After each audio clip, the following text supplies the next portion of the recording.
Back with us on the SportsMax Zone. Chris Gayle has escaped punishment by the hero Caribbean Premier League over his scathing remarks about the assistant coach of the Jamaica Tallawahs, Ramnaresh, Sarwan, and members of the Tallawahs management. Gayle has issued a statement, and it reads in part: Recently, I posted 3 videos on my personal YouTube channel where I addressed the reasons for my departure from the Tallawahs franchise ahead of the 2020 CPL. I made these videos with one single intention: to explain to the fans in Jamaica the reasons behind what has now become my second departure from the Tallawahs. It was my greatest wish to finish my CPL career in Jamaica, playing in front of my home crowd at Sabina Park, with the franchise that had previously led to 2 CPL titles. Insofar as my resentment at the treatment, I stand by my comments in those videos. My words were spoken from the heart, Chris Gayle says. Having said that, I must be honest and say I now realize how portions of my comments may be viewed as being damaging to Cricket West Indies and to the CPL tournament and its brand, a tournament which I have sincerely enjoyed not just being a part of, but also helping to build and promote. It was never my intention to damage the T20 tournament, as playing in the CPL has guaranteed an opportunity for the past 7 years to play in front of the great fans of the Caribbean. This is a privilege, Gayle says, which I genuinely appreciate and have never taken for granted. Right now, my eyes are fixed firmly on the season ahead and the new challenge which playing for the St Lucia Zouks franchise will bring. I hope to see you there. That's what Chris Gayle said. So, Lance, some people are calling this an apology. Do you agree with that? I don't. It was not an apology. It was an explanation for his outburst. But there is no part of that narrative that comes across as an apology, especially at the end when he emphasizes that he meant every word he said. Yeah. So this is a chance, and I relish these opportunities because I learned from people on broadcasting platforms this way.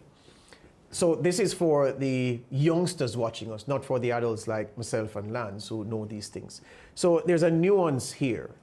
Most publications you see talking about Gayle's statement will use the word apology to describe what he did. It is not. It is an apologia.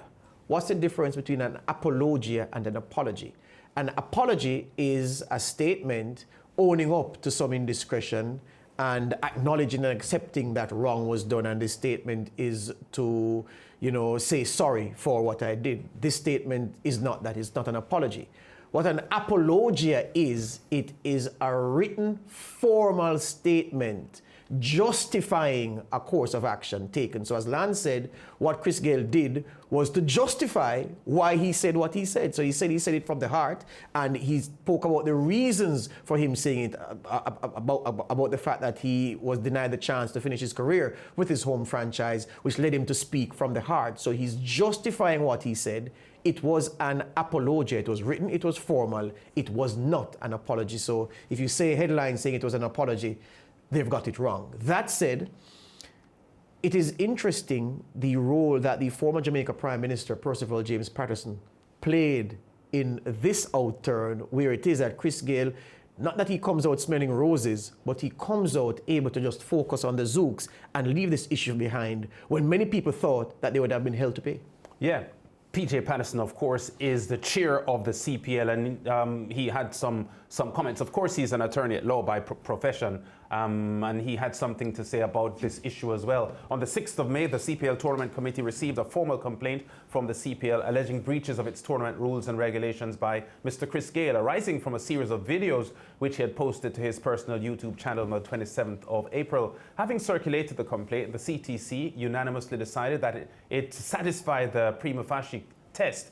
In accordance with its disciplinary powers, it authorized the establishment of an independent 3-member tribunal to hear the matter, notwithstanding intense efforts were made to settle the charges for the benefit of CWI, CPL and Mr. Gayle before empaneling its members. The statement from the Honourable PJ Patterson went on to say, these efforts have resulted in acceptance by Mr. Gayle of the need to issue the statement attached hereto, This was received by the CTC and shared with the CPL and CWI to the satisfaction of all parties. Given the assurance of Mr. Gayle to act in good faith, it therefore is no longer necessary to impanel a tribunal. The CTC, the CPL and the CWI therefore considering the matter closed. This, of course, coming, George, after the president of Cricket West Indies, Ricky Skerritt, had suggested in an interview, I believe on I-95 radio with Andre Batiste, that Gayle could probably face disciplinary action for his outburst. Yes, well, I did my own research before because I was forearming myself to have this discussion on this platform. And going through the ICC's code of conduct, there wasn't anything specific to punish Gayle for what he said and how he said it, because that was an off-field matter. And Section 2.2 of the ICC Code of Conduct speaks to anything not captured in this code that you could then have a report made about, and then a tribunal could look into it. But I'm happy with how things have turned out, because it was clear, as Mr. Patterson said in his statement. Effectively, the question that was asked is this: Mr. Gayle, CPL, the parties involved, how does furthering this issue benefit any of the parties? And clearly the answer was, look, I have no interest in taking this further from Gayle. CPL says, look, we have no interest in taking this. We have more serious matters to concern ourselves with about keeping this tournament in this difficult time. So it was very good that before a tribunal was empaneled to hear it, it was resolved through this statement. And it was don't believe that Gayle's statement was just by accident. It was designed to not be an apology, but to be an apology, to at least say, look, I acknowledge that my words may have caused harm, but the record must not show that I said sorry, because I am not sorry for what I said. I spoke from the heart, but I recognize that it could have been damaging to the CPL brand and the CWI brand, and I would not want to damage the CPL brand because I've benefited from it over the last 7 years. Yeah. I want to mention as well that because the Tallawahs are in a position of scrutiny. Yes, in a position of weakness, Lance, I would say. Yes, based on how they are being viewed by the Jamaica fans, which is their franchise base. I would expect, to strengthen the point that you are making, that the Tallawahs probably would not want to see this issue go any further than it has. So that could have been an influencing factor as well. And for sure, and the fact that you just highlighted, remember, the Tallawahs management team and Ronnie Sarwan are going to be based in Jamaica for at least 5 CPL games. So why aggravate this process by pursuing Gayle through a tribunal, by saying, no, I don't want to mediate, I want to go to the tribunal and he should be punished, and have Ronnie Sarwan face the wrath of the Sabina Park crowd when they're here, and other members of the team management as well? That's not good, Mrs. That's not cricket. Can I say quickly, though, that there still will be, even though the matter is closed, a feeling among some purists in West Indies cricket and people that, you know, love order and good manners, that they would still feel a little bit cheated, because there was the general feeling by many people in the Caribbean that Gayle's comments were distasteful, bad for West Indies cricket, and did not show a good side of West Indies cricket. So I feel, even though the matter is as it is now closed, there will be some lingering feeling that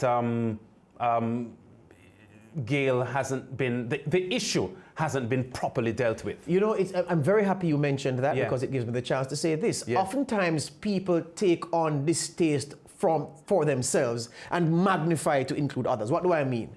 You find something distasteful, then you come forward and say, you know, I think this is distasteful, and people find it distasteful, and that it put West Indies cricket in a bad light. So I'm saying to someone, who is it, which reasonable person can you offer as evidence to say that this person thinks less of the CPL, thinks less of Cricket West Indies by virtue of what Gayle said about the Tallawahs management and Ronnie Sarwan? I challenge anybody to find anybody who can say, well, you know, I had West Indies cricket and the CPL here, and by virtue of what Gayle said, the CPL and CWI are now here. So are you saying, George, that